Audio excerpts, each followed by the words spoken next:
Hi guys, remember me? Did you think I died? I thought I died too, actually, for a while. I didn't. I am still alive, and I guess well. And I'm still doing makeup. I haven't done a video in a very long time, it feels like. But I've been really busy, so that's life. And it's really hard to film when you don't feel like filming, so I haven't. But I've got some new stuff lately, and I had an Instagram request, which I love. So if you don't follow me on Instagram, well, I have a few accounts. I will list them here. And one is for my cats, so you can make your own decision on that one. So I had a request when I posted this picture of this Tarte Tarteist, what is this called? The Pro To Go palette. It's like a mini version of the Pro palette. And who said this? Lindsay Reynolds. Could you consider a blog post or a quick Instagram post with how you use them, the colors? I have this palette as well, and the colors overwhelm me a little. You know, I could see that because there are some colors that are pretty saturated. There's Crisp, which is like this kind of a muted orange. We've got, what is this? Dominate, which is kind of a purplish berry.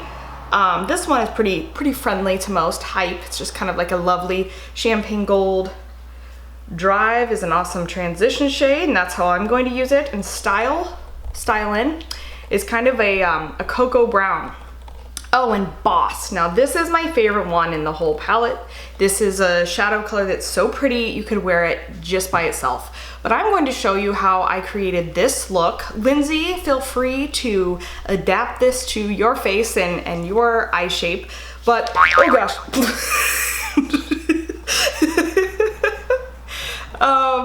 As I was saying, feel free to adapt it, and it's so little that I'm like fumbling with it, but I love this palette. The Tarteist Pro To Go was kind of like my first foray into the Tarte Pro shadows. I haven't used Tarte shadows in a long time. I mean, back when I worked at Sephora, they did not have this like Pro shadow formula. This is new for them.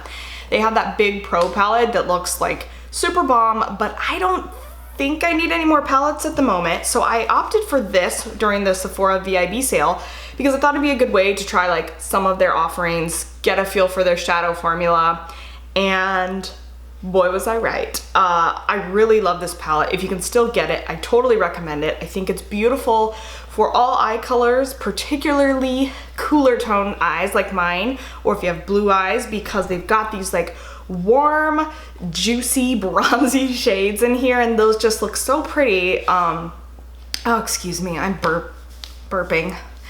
These just look so pretty for cool tone eyes because they create that really striking contrast.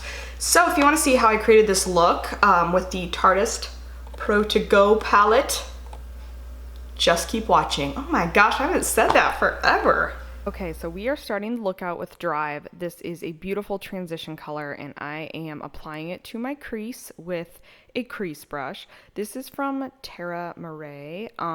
You can use whatever fluffy crease brush you want. Just make sure the bristles are somewhat long enough that they can flex and create like that really diffused, buffed out shape. So I am just going back and forth, circular motions, windshield wiper motions, making sure it's really nice and soft. And now I'm going to obviously do the same thing on the other eye.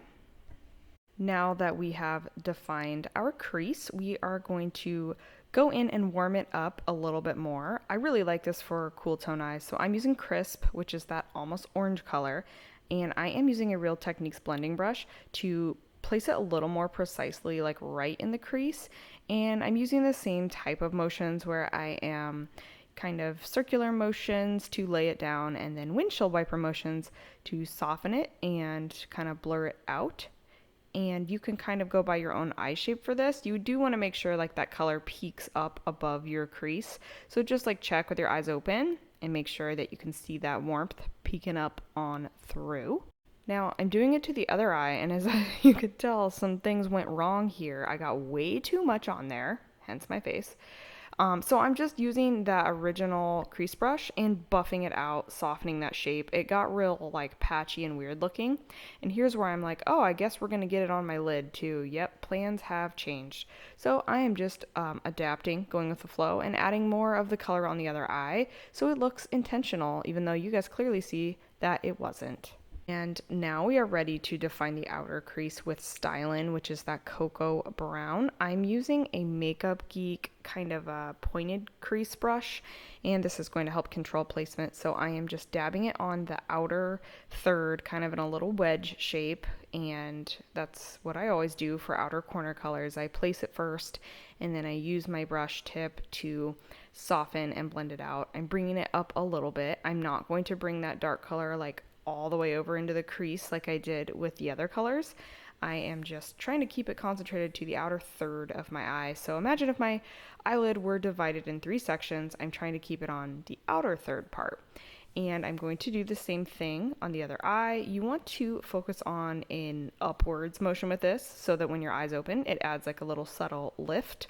I'm doing this step because I feel like this is really what takes it up a notch. Adding this dark color tends to elevate the look, and it makes it look more professional, and I think if you have time, this is a key step. And now for my favorite part, I am going to place the color Boss all over my lid with a flat shader brush. This one's just from a Sephora brush collection, but just make sure your brush is flat and stiff so that you can really pack on that color using like dabbing and patting motions. We're not going to be spreading the color around because this color is so pretty and rich metallic. We want to really build it up so you can see like how bronzy and reflective it is. Now I am going in with Hype, and I'm going to use that to just brighten up that inner corner. This will be helpful if you feel like your eyes are small or too close together. It's going to reflect light and kind of make them seem like more wide awake and a little bit further apart maybe too. And this is a very nice subtle champagne gold. You could use this on the lid instead of Boss if you don't like how dark that is. So just another option. Now I am going back to that crisp color on a very small pencil brush from Makeup Geek, and I am using that to define my lower lash line. I never use eyeliner on the bottom lash line. I just always use a shadow, and I think this really helps to tie it all together, that we have this warmth on the bottom lash line as well as the top edge of our crease, so it looks really cohesive and intentional. Now for mascara, I am using one of my all-time favorites, Smashbox Full Exposure. This is a little baby one. I don't remember where I got this, but I love it. It still has the full-size brush, which is awesome. So if you haven't tried it and you get a trial size, you can still get a great feel for that big bristle brush, which I love. So this is the finished look. I think this is adaptable to other eye colors and other eye shapes. You know what, if you don't want to do that part where I warmed up the crease with Crisp, don't do it.